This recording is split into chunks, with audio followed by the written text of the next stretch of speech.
বলো তুমি আমার কাছে কি চাও? যেহেতু তুমি আমাকে ভুল বলেছিলাম তাহলে একটু বলে তো আমার এই মন্তব্য আছে তোমাকে দেওয়ার। বলো কি চাও, আমি তোমাকে তাই দেবো। তাই দেবো। এমন সময় সেই গোয়ালি থেকে চেয়েছিল আমি আপনার কাছে সোনা দানা চাই না, আপনার কাছে আমি ধনী হতে চাই না, আপনি শুধু আমাকে একটা আশীর্বাদ করুন যেন আমি কোনো না কোনো জন্মে একটা রাত্রির জন্য কিছু ঘন্টার জন্য আমি যেন আমার ভগবানকে নিজ প্রতি রূপে লাভ করতে চাই। একটা রাত্রির জন্য ভগবানকে আমি নিজের কাছে পেতে চাই, আমি মনের মতো করে সেবা দিতে চাই, এই আশীর্বাদ গ্রহণ করতে।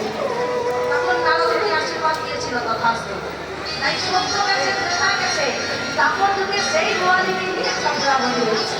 এবার চন্দ্রাবলী যখন কৃষ্ণের চরণ ধরেছে, এই দিকে নারদ কৃষ্ণকে বলে দিয়েছে, প্রভু ওকে যে আমি আশীর্বাদ দিয়েছি যে ও এক রাত্রের জন্য তোমাকে পত্নী রূপে পাবে, তা তোমাকে আমি নিয়ে যাওয়া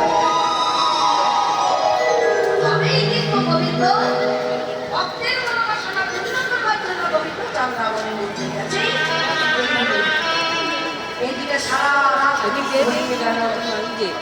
রাত্রি চন্দ্রাবলী তার পুজো করে গোবিন্দ সেবা দিল। আর এই দিকে রাখা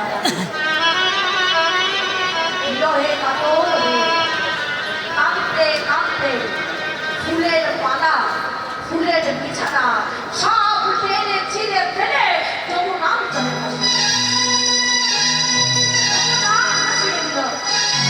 এমন সময় রাধারানী জানতে পেরে গেছে যে আজকে গোবিন্দ রাধারানী ঘুরতে নয়, গোবিন্দ চন্দ্রাবলী ঘুরতে। এই কথা শুনেই রাধারানী হয়ে গেল মা।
তাই আজকে গোবিন্দ সকালে উঠে ঘুম থেকে উঠে তাড়াতাড়ি রাধারানীর দর্শনে চলে গেছে। এবার যেই না রাধারানীর দর্শনে গেছে বলা কৃষ্ণ এমন কি দেখছে, দেখে ফুলের মালা।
এমন সময় গোবিন্দ এসেছে আর যেই না গোবিন্দকে রাধা